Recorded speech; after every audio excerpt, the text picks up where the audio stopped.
国际上紧来看，美国国家海洋大气总署是正式宣布讲，热带太平洋的性英现象已经形成啊，而且是真有可能伫年底发展做超级性英。那这全世界高温火烧山做大水灾情，恐惊只会愈来愈严重。 美国国家海洋甲大气总署 NOAA 6月11日已经确认，过去一个月性英现象的条件已经形成，热带太平洋海面的温度已经比平均阁悬出0.5度以上，而且伫今年11月到明年1月期间，有63%的几率会发展做极强，也是超级性英现象。We know that the ocean, what we call the ocean heat content or ocean temperatures from the surface below, when those are strongly positive and consistent and across the whole basin, we know that's a pretty strong precursor to an El Nino event.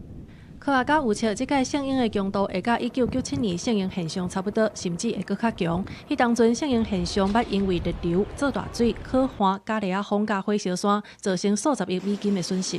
And why do we want these forecasts? Because El Nino alters the climate and weather around the world.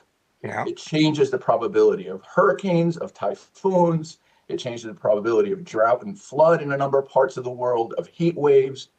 And it even alters the globally average temperature.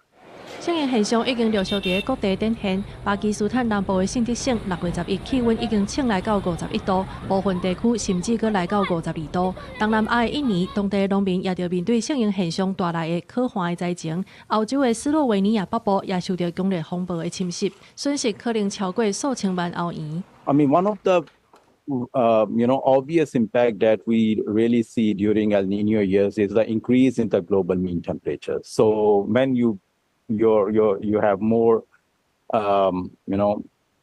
increase in the temperature in the background, that could potentially lead to the extremes. So we can feel maybe more heat waves and maybe some stronger rainfall events.